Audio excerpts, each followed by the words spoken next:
Endsars, Nnamdi Kanu'S role and 9 other key findings of the Lagos panel. Welcome to the news and thank you for tuning in to listen.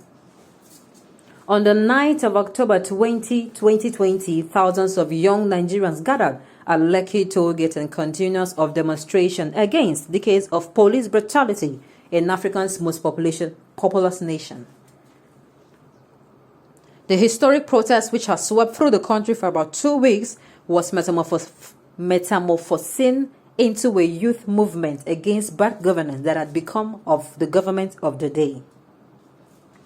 The government panicked and moved to crush the growing civil disobedience.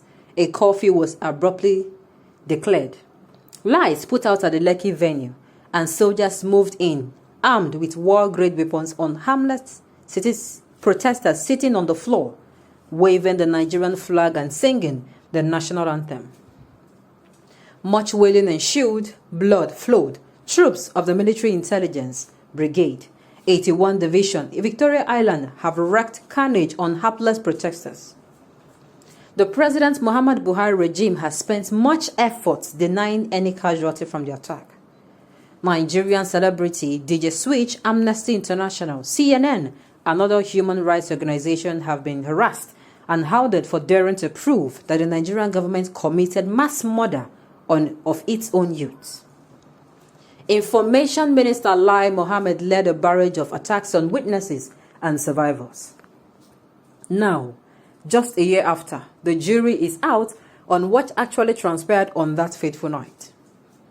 The Lagos State Judicial Panel of Inquiry in Restitution for Victims, SARS-related abuses, and other matters has turned its report indicting the government. The panel constituted by the State Governor Babajide Sanwo-Olu in its just concluded report after 1 year of taking testimonies from witnesses, lawyers, pathologists, and others, established that soldiers fired live rounds at protesters on the day of the incident, effectively committing a massacre.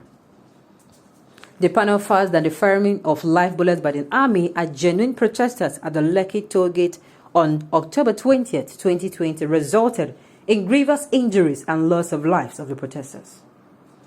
The report said the panel also found that the conduct of the Nigerian army was exacerbated by its refusal to allow ambulances render medical assistance to victims who require such assistance.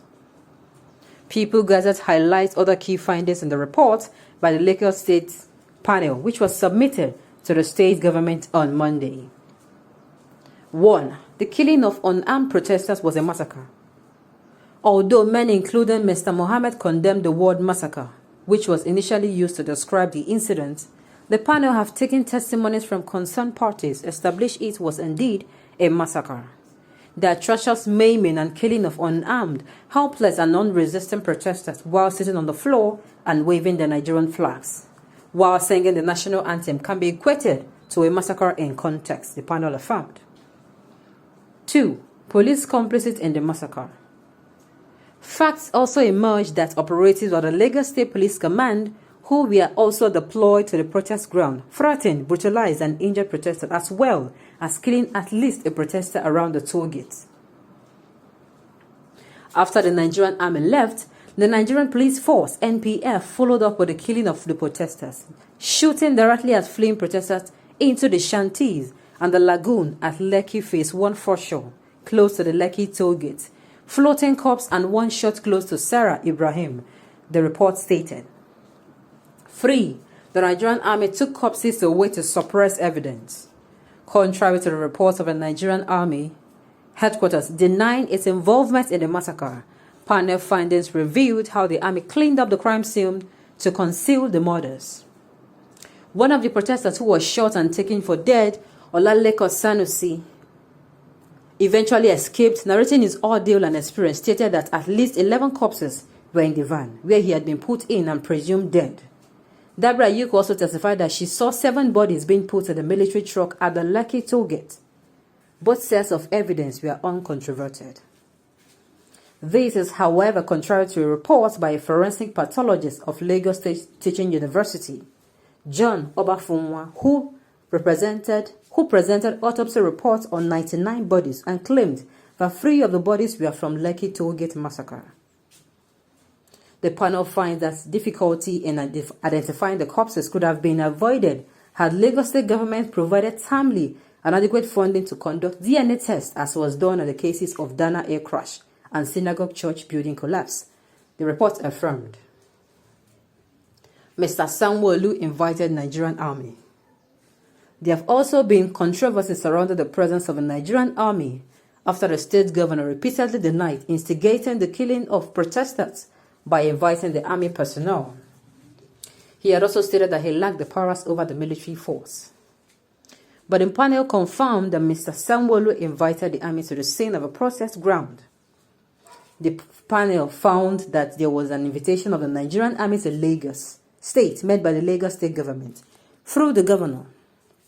The just released panel's report stated unequivocally before the hierarchy of the Nigerian army deployed its soldiers to the Lekki toll gate on the night of October 20th.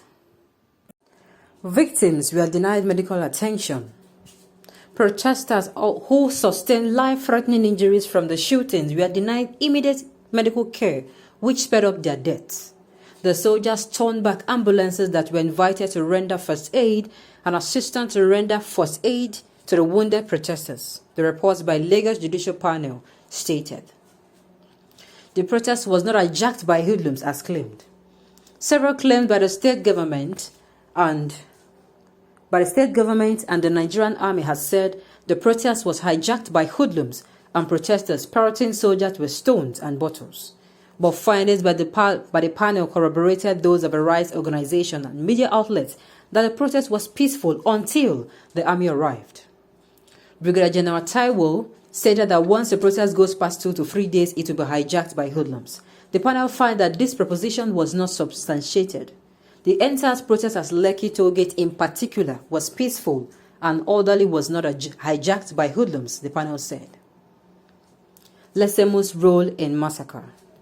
Personnel of the Lagos State Environmental Health Monitoring Unit and other security agencies arrived at this incident scene on the following day to clean up evidence of bloodshed, as well as depositing bodies and various mortuaries across the state. 3 trucks with brushes underneath were brought to the Lekki toll gate in the morning of October 21st, 2020 to clean up the scene of blood fumes and other evidence. The panel found that LCC hampered the panel's investigation by refusing to turn over some useful and vital information and evidence as required, the report said. From the totality of evidence before it, the panel finds that some sets of cameras were stationed at the Lekki tollgate were removed by members of staff of LCC on October 2020, and they were not tendered before the panel. These cameras would have assisted the panel in its investigation into the incident that occurred on the night of 20th October 2020. On this note, we have come to the end of the news. We say thank you for tuning in to listen. Until I come your way next time, enjoy the rest of the day.